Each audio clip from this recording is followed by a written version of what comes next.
eso, en el fondo los mandan al tiro pensando en enfermedad arterial oclusiva.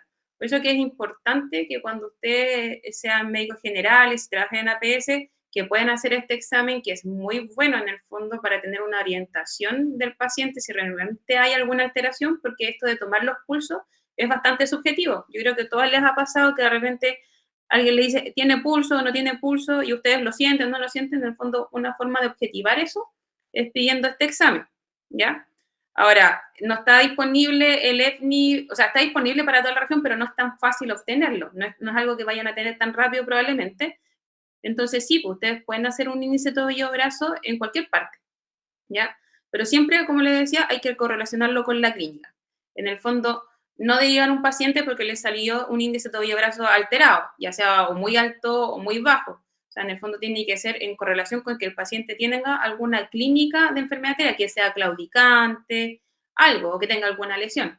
Pero el índice tobillo-brazo por sí solo derivarlo, no. ¿Ya? Vale, y otra duda es, ¿el PBR uno lo puede, es como examen de especialista o No, lo...? no. O sea, cuando hablen de examen, hablen siempre de EPNI, ¿ya? Porque el EPNI incluye todo. Pero ese examen lo puede pedir cualquiera. No es un examen que sea solo de cirujano vascular, para nada. De hecho, lo piden mucho de todos los hospitales y con el resultado a veces derivan y a veces no, ¿ya? Pero lo puede pedir cualquiera. Entonces ahí es mejor que uno derive al cirujano vascular con todo ya estudiado Lo o ideal lo es que sí, porque si ya. no, de fondo, piensen que lo que sucede es que lo derivan porque ya puede que tenga clínica de una claudicación moderada, pero no llega con el estudio. Entonces, en el primer examen uno lo va a examinar y le va a pedir el examen. Entonces, van a ser 3 meses más que el paciente va a estar esperando porque las horas tampoco son tan rápidas. En cambio, si llega con todo el tiro, uno puede hacer al tiro un manejo más integral. Vale, doc, gracias. Ya. ¿Alguna Doctora, otra duda? Diga. Bien. tengo una duda. Por ejemplo, en el registro de las ondas, usted mencionó que la normal es trifásica, pero cuando hay alguna Sí, alteración se vuelve bifásica y va disminuyendo la amplitud. Eso, exactamente. que disminuye la amplitud... no, ya, me respondí la duda, muchas gracias. Doctora, una pregunta. ¿El ecodoppler también se vería alterado por la calcificación? Claro, porque ahí en el fondo, acuérdense que el ecodoppler, por los porcentajes que se van haciendo, tanto del parámetro entre el lumen interno y externo, saca un porcentaje de probable estenosis, ¿ya? Entonces sí, pues también se va a ver alterado con la calcificación, o sea, uno va a notar, el ecografista te va a decir, probablemente estenosis significativa o no significativa, o a veces lo puede dar en porcentaje.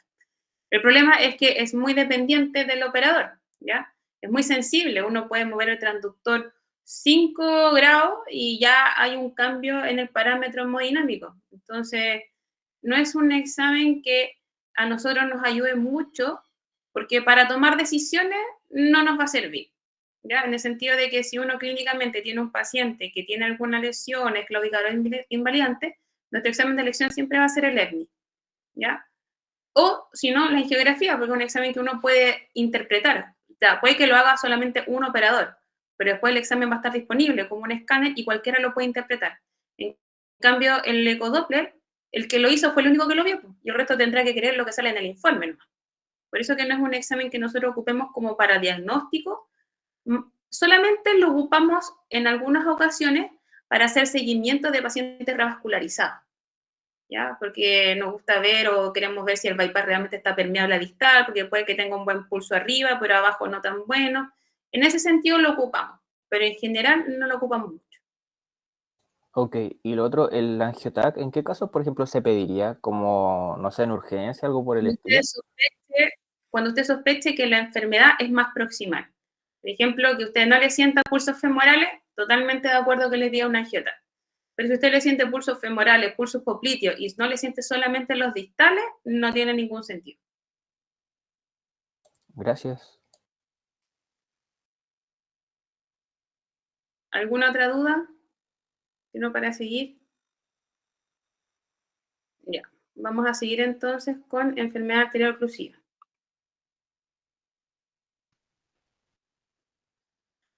¿ya? La enfermedad arterial, en el fondo, hace relación a una oclusión o estenosis de las arterias y que, por lo tanto, eso va a generar una disminución del flujo sanguíneo al territorio de ese segmento arterial, ¿ya? Ahora, esto está dado en cualquier parte del cuerpo. Por ejemplo, si pasa en las carótidas, nos puede dar un accidente vascular.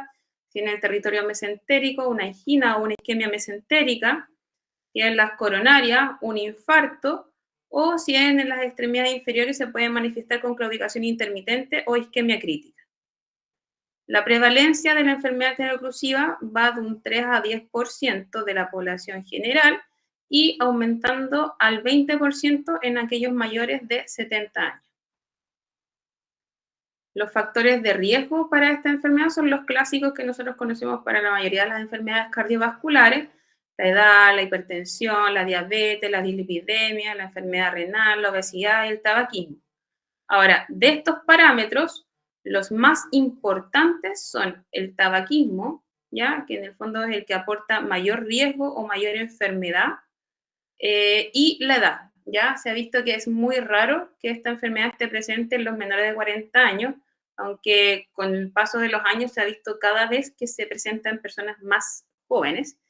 Y es muy frecuente, 1 de cada 4 adultos mayores sobre 80 años va a tener esta enfermedad.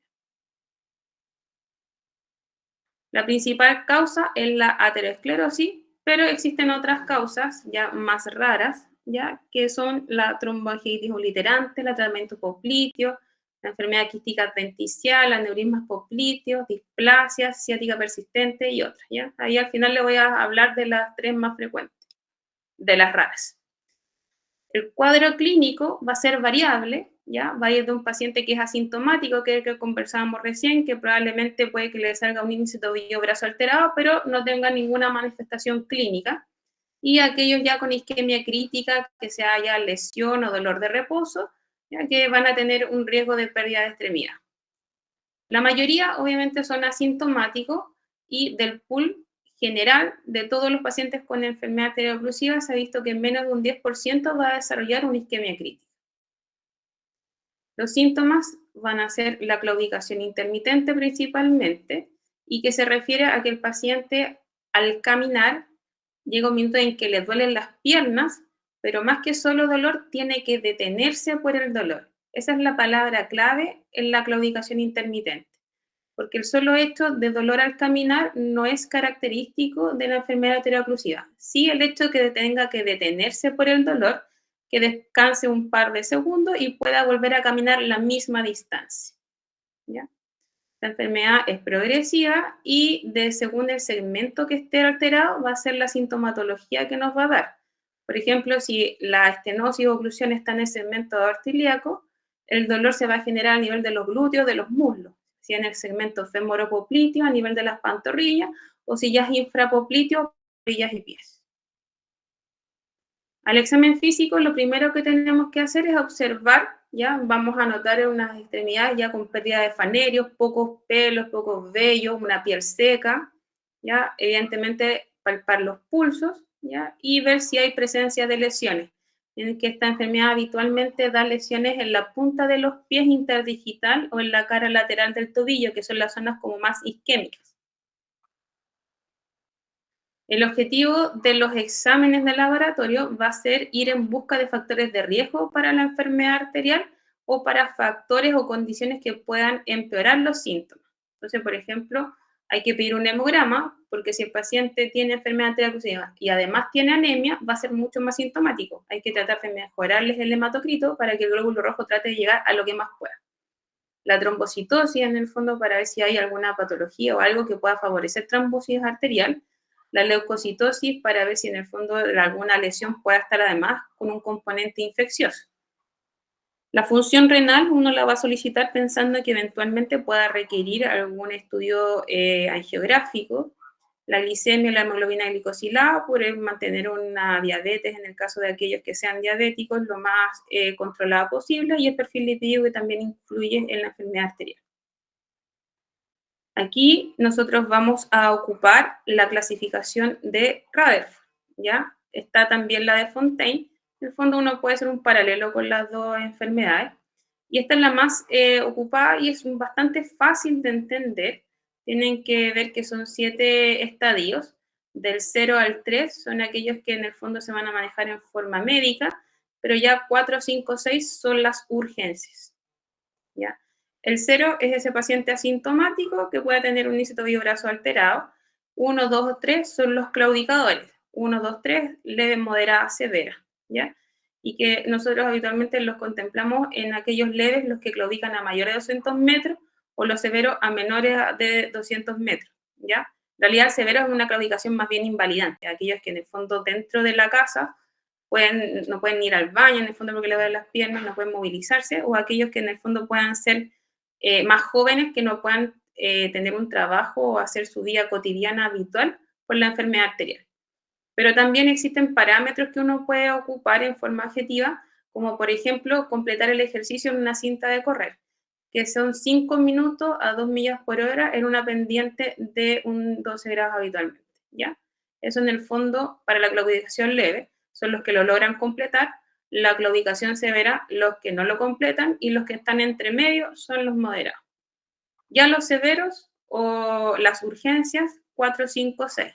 El 4, dolor de reposo. 5, una lesión tisular menor, un dedito negro ya, 1 o 2 deditos negros, pero la 6 es cuando ya tenemos parte mayor de tejido comprometido, como por ejemplo un antepié. El pronóstico no es muy bueno porque en el fondo es una enfermedad que es progresiva y que es irreversible, ¿ya? Solo el 25% va a permanecer estable. Y 7% de los asintomáticos va a progresar a una isquemia crítica en un periodo de 5 años. Chicos, esperen un segundito que me llaman insistentemente del hospital. Al tiro seguimos. ¿Aló?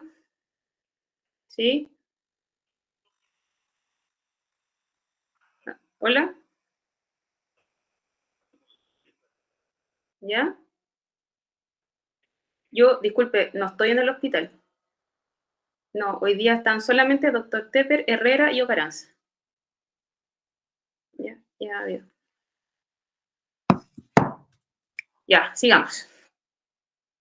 Entonces, estábamos que el pronóstico era malo, que solamente 1 de 4 va a permanecer estable y un 7% de los asintomáticos va a progresar a una isquemia crítica a 5 años.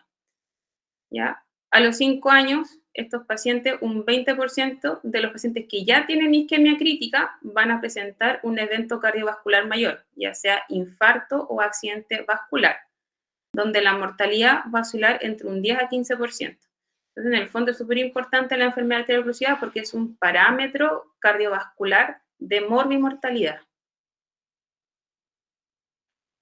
El tratamiento va a ir enfocado a los cambios de estilo de vida para reducir el riesgo cardiovascular, mantener un IMC idealmente menor a 25 con una dieta saludable y ejercicio aeróbico.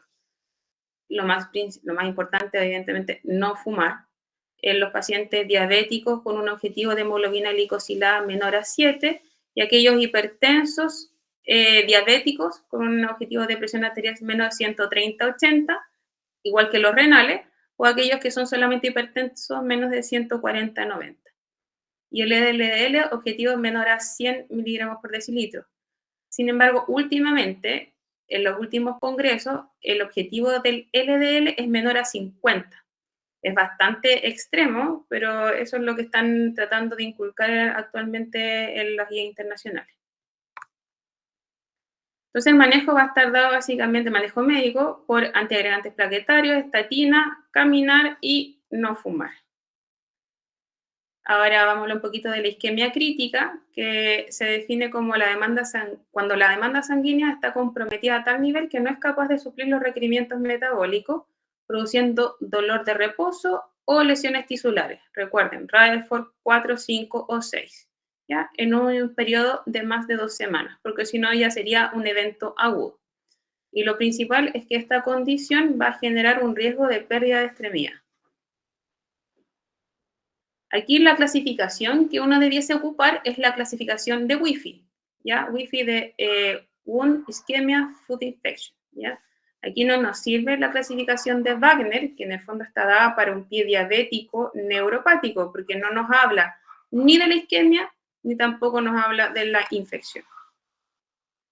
¿Ya? Es un poco grande la clasificación, pero es solamente para que tengan una idea de lo que significa o lo que incluye esta clasificación. Es como para que se la aprendan, ¿ya? En el primer parámetro, que es WUND, que tiene relación con la herida, van a haber 3 grados, 0, 1, 2 y 3, que van en relación a la úlcera, si tiene úlcera, si la úlcera es pequeña, si la úlcera es profunda o si ya es mayor extensa. En el grado de la isquemia, aquí va a ser relación al índice tobillo-brazo, y food infection en el fondo hace hacia si los signos de infección son solamente locales menores, mayores o ya hay un compromiso sistémico. Aquí, como pueden ver en el parámetro 3, hace referencia a signos vitales, ya temperatura mayor a 38, taquicardia, taquipnea, incluso incluye parámetros de laboratorio. Y con esos parámetros, la persona tiene que ver en el fondo, en la tabla, si el paciente, podemos determinar en el fondo el riesgo estimado de amputación al año, según este estadio, o si en el fondo se ve beneficiado el paciente de algún tipo de revascularización. El tratamiento de la isquemia crítica multidisciplinario, ya, cirujano, internista, fisiatra, ya, terapeuta ocupacional, todo. Y los objetivos van a ir, como ya les había dicho, reducción del riesgo cardiovascular, el control de los síntomas, el manejo de las complicaciones y aumentar el flujo sanguíneo a la extremidad. En cuanto a la reducción del riesgo cardiovascular, ya controlar todos estos factores que están asociados a enfermedad ateromatosa, ya el manejo de la dislipidemia, hipertensión, diabetes y enfermedad renal. No fumar, aquí no sirve que el paciente diga así como, ya antes fumaba 20 y ahora me fumo 1. No, el objetivo es 0, ¿ya? Y si no, claro, va a disminuir la cantidad, pero el factor va a seguir latente y va a seguir progresando la enfermedad. Y en cuanto a fármacos, siempre nosotros ocupamos, como ustedes habrán visto en el hospital, la aspirina y la atorvastatina. Hay algunos trabajos que hablan, en vez de la aspirina, iniciar con clopidogrel, pero la verdad es que no están todavía muy validados. En cuanto al ejercicio, uno tiene que hacerle hincapié al paciente de que tiene que caminar, eso en el fondo hace referencia al ejercicio, ¿ya? Porque va a favorecer la angiogénesis.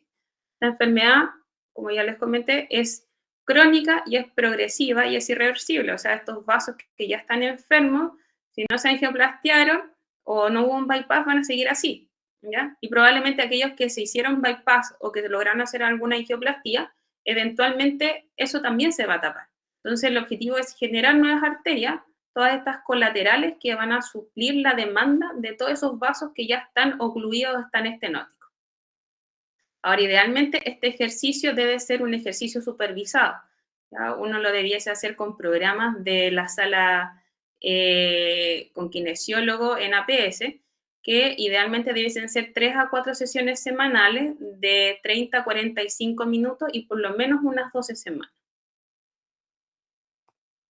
En relación a los fármacos, nuestro fármaco que ocupamos habitualmente es el cilostazol. Este medicamento es un inhibidor de la fosfodiesterasa 3 y lo que hace es aumentar el AMP cíclico. El objetivo o lo que uno logra con el cilostazol es aumentar la distancia de caminata sin dolor, ojalá en hasta un 50%. No es un fármaco que le vaya a quitar la sintomatología 100%, pero el paciente va a notar que va a lograr caminar más distancia sin dolor. Ahora, no solamente tiene ese efecto, tiene otros más, ¿ya? Como por ejemplo, que inhibe la contracción de las células musculares lisas, por lo tanto favorece o disminuye el riesgo de vasoconstricción y favorece la vasodilatación, ¿ya? Disminuye la agregación plaquetaria, disminuye los triglicéridos y aumenta el HDL, ¿ya? Ahora, en un porcentaje que va más o menos en hasta un 10%, pueden presentar efectos adversos en los pacientes, que los más frecuentes son cefalea, diarrea y cólica abdominal, que son tan intensos que no toleran el uso del cilostazol. Y en esos casos uno puede tener alguna otra alternativa. Siempre es importante recordar que el cilostazol está contraindicado en los pacientes con insuficiencia cardíaca congestiva, ¿ya?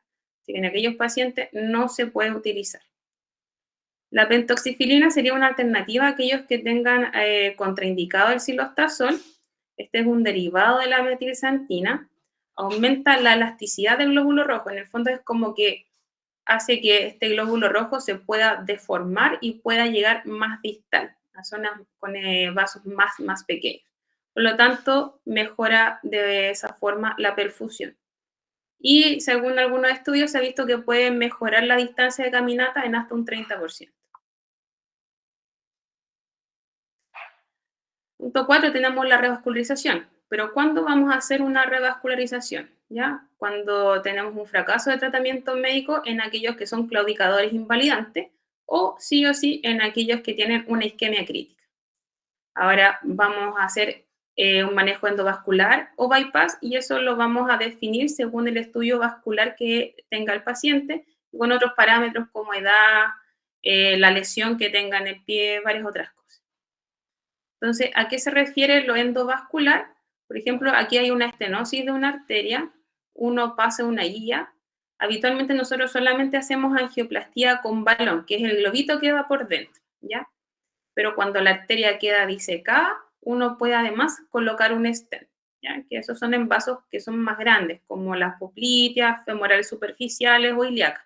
Pero en vasos tibiales o más pequeños es raro, o en el fondo tampoco tenemos esa disponibilidad. Y en relación a cirugía abierta, los bypasses. Por ejemplo, acá tenemos ahí, podemos ver que la femoral superficial está ocluida, y aquí hay un bypass que va de la femoral común a la poplitea, ¿ya? Con un puente protésico, que habitualmente es un material de PTFE, politetrafluoretileno. ¿Ya? Y en este otro caso, este paciente tenía una enfermedad más avanzada. Tenemos aquí que podemos ver una oclusión de la femoral superficial, de la poplitea, de la tibial anterior, de la tibial posterior en su porción próxima, pero la tibial posterior distal estaba permeable. Entonces, en este se le hizo un puente fémoro tibial posterior distal con vena. Este es un caso que hicimos esta semana, ¿ya? Este es un paciente que... se lo mostré recién, parece. ¿Sí? Bueno, entonces se hizo una angioplastía. Aquí tenemos la poplitea, la tibial anterior, tronco tibial peronea y no hay tibial posterior. Claro, se lo mostré recién. En el fondo se le hizo la angioplastía y quedó con su tibial anterior también permeable. Recuerden que la peronea es un vaso que llega solamente hasta el tobillo y que en el tobillo habitualmente da una colateral posterior, que aquí la podemos ver, y una colateral anterior, que en este paciente no la tiene. Entonces no es un buen vaso para nosotros mejorar la perfusión del pie. Nosotros siempre nuestro objetivo va a ser o una tibial anterior, en el fondo un eje continuo que entra a pie, o una tibial posterior, que en este caso no tenemos. El pronóstico va a ser que un 25% de los pacientes con claudicación va a progresar a una amputación mayor a 1 año y 25% podría incluso morir por alguna complicación cardiovascular dentro de 1 año. Y finalmente, lo que les había conversado, vamos a hablar de 3 patologías un poco cortito para que tengan una idea de qué se consiste, de EAO no ateromatosa, que son la enfermedad de Berger, la enfermedad quística adventicial y el síndrome de atrapamiento popliteo. La enfermedad de Berger o tromboangeitis obliterante es una enfermedad inflamatoria, oclusiva y segmentaria que afecta arterias y venas también de pequeño y mediano calibre, y también puede afectar los nervios. El principal factor de riesgo para esta enfermedad es el tabaquismo. De hecho, se ha visto que hay mayor incidencia entre los hindúes porque ellos ocupan o utilizan un tabaco que es sin procesar y de baja calidad. Y clásicamente se ven aquellos pacientes jóvenes, hombre, fumador, menor de 40 años, fumador así, gran fumador, 2, 3 paquetes día. Ya. Lo clásico que vamos a ver es que en los hallazgos angiográficos vamos a ver una afectación de los vasos de pequeño y mediano calibre, ya van a haber lesiones oclusivas segmentarias y también algunas más distales graves, y lo habitual son unas lesiones en saca corta, ya que por ejemplo son estas que podemos ver acá. Estas son las lesiones en sacacorchos, que si se fijan son como un sacacorcho. que se puede ver esto en una extremidad, o incluso se puede ver en extremidades superiores, acá es en una mano. La segunda enfermedad es la enfermedad quística adventicial. Esta es causa del 0,1% de los claudicadores de extremidades inferiores. Afecta principalmente la arteria poplitea, ¿ya? Y después le siguen la ilíaca externa y la femoral. Se da habitualmente en aquellas arterias que son adyacentes a espacios articulares, afectando principalmente a hombres, ¿ya? También pacientes jóvenes, más o menos 40 años. Ahora, la duración de los síntomas habitualmente cuando se presentan son cortas. Un paciente que hace semanas o pocos meses empezó con sintomatología y habitualmente es unilateral. Ahora, en cuanto a la claudicación, lo característico de esta es que si bien el paciente claudica, necesita un periodo mucho más prolongado que los que son AT para poder recuperarse, llegando incluso hasta 20 minutos, ¿ya? Los que son ateromatosos habitualmente paran, descansan 1 o 2 minutos y siguen al tiro. Estos habitualmente tienen que esperar mucho más tiempo para recuperarse. Y se debe básicamente a la compresión progresiva de la luz arterial y que puede llegar también a la oclusión. Entonces, aquí no se nota muy bien, pero en el fondo, créanme, esto es la arteria poplitea y si pueden ver acá, está como ensanchada. Y uno, al abrir la adventicia, saca este quiste. Y que ese quiste, en el fondo, es lo que va generando que el lumen interno de la arteria se vaya ocluyendo. Y aquí ya lo sacaron. Una angiografía de este tipo de patología se vería más o menos así. Ese quiste va ocluyendo el lumen interno y va disminuyendo el flujo hacia distal. Y la última enfermedad es el síndrome de atrapamiento popliteo. Esto se debe a una relación anómala entre la arteria y las estructuras músculos-tendinosas circundantes, ¿ya? De aquellos que tienen síndrome de atrapamiento popliteo, en casi un 70% se van a presentar como una claudicación intermitente, pero en 1 de cada 4 casi se va a presentar como una isquemia aguda, ¿ya? Y habitualmente lo refieren como un dolor inducido por el ejercicio.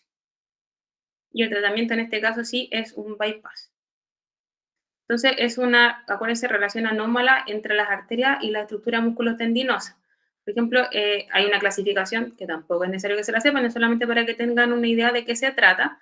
En el tipo 1 podemos ver que la arteria poplitea tiene un trayecto aberrante que es más medial de lo habitual. Entonces eso genera que el músculo gastrocnemio comprima la arteria. En el tipo 2 es al revés, no es la arteria la que tiene una inserción anómala, sino que es el músculo el que le tiene la inserción anómala, entonces producto de eso es que genera la compresión. En el tipo 4 en el tipo 3 hay una banda accesoria que es la que comprime la arteria poplitea, ¿ya? En el tipo 4 la arteria poplitea es mucho más profunda, entonces está comprimida por esta estructura o banda fibrosa. En el tipo 5 incluye cualquiera de las anteriores, pero que además también haya compromiso de la vena. Y en el tipo 6 está todo donde corresponde anatómicamente, pero los músculos están como hipertróficos. Entonces, al estar hipertróficos, comprimen también la arteria. Y ahí la sintomatología. A ver, chicos, ¿dudas con esto? Doctora, Diga. nosotros, ¿qué de esto podemos o cuándo en verdad tenemos que derivar? ¿Cuándo es necesario derivar y no seguir tratándolo nosotros? Ya. Las urgencias, o sea, isquemias críticas, dolor de reposo, lesión tisular menor y mayor, siempre. Siempre, y se derivan a servicio de urgencia, ¿ya? Eso es re importante. Ya. Esos pacientes ustedes tienen que tener que tienen alto riesgo de pérdida de extremidad, entonces eso no pueden pasar, o sea, no es necesario que pasen por el policlínico a la urgencia, y nosotros ahí lo rescatamos. Del resto, de los que son sintomáticos de los claudicadores, lo ideal es que al menos inicialmente los vean ustedes y pueden seguir en control con ustedes los claudicadores leves. Ya los moderados o severos ya debiesen ser derivados a cirugía vascular para un control ambulatorio con nosotros. O sea, si me llega uno moderado, yo le daría como algunas indicaciones y lo derivo.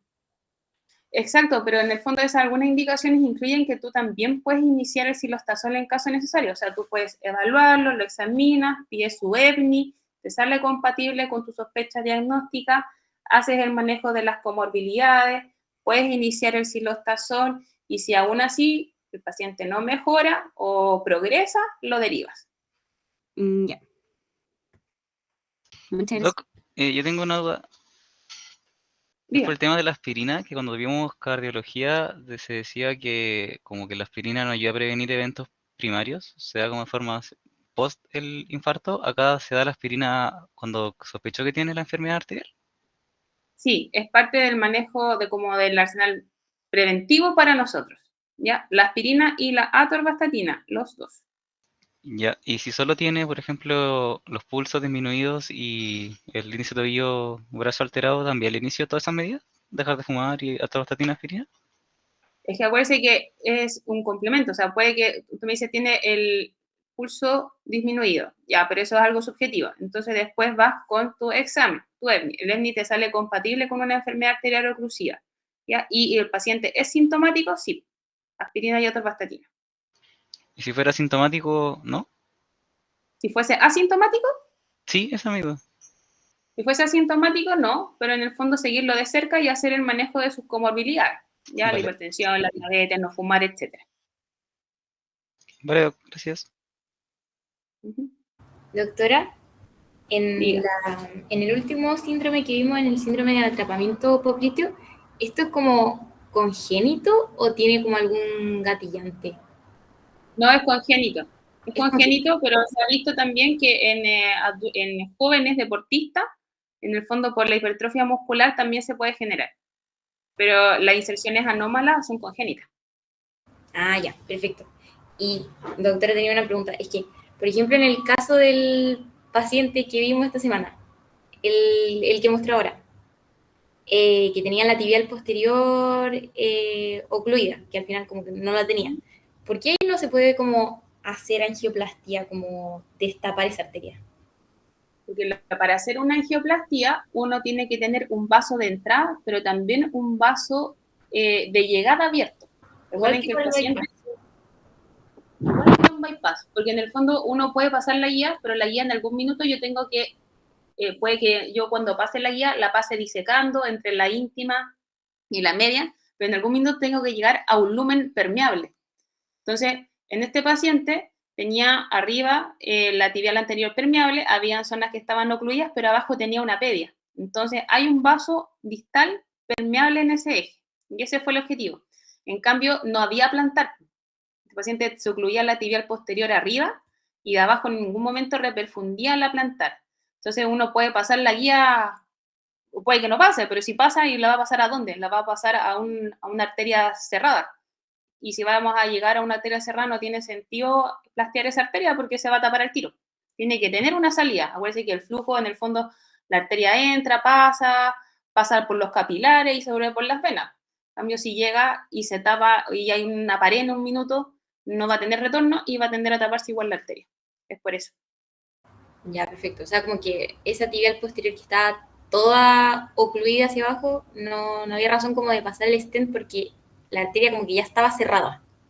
Es que acuérdense que la tibial posterior, abajo en el pie se continúa como plantar. El paciente no tenía una plantar abierta.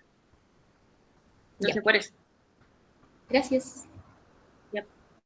Doctora, ¿el silostazol se utiliza solo en la isquemia crítica o puedo utilizarla?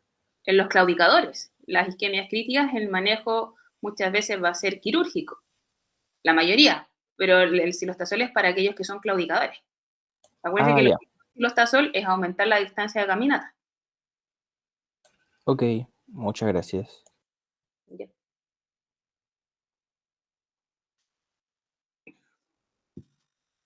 Ya, bueno, parece que no hay más duda. Nos quedan 2 clases, tampoco son largas, así que démonos 15 minutos. Un cuarto para las 10, volvemos. ¿Ya?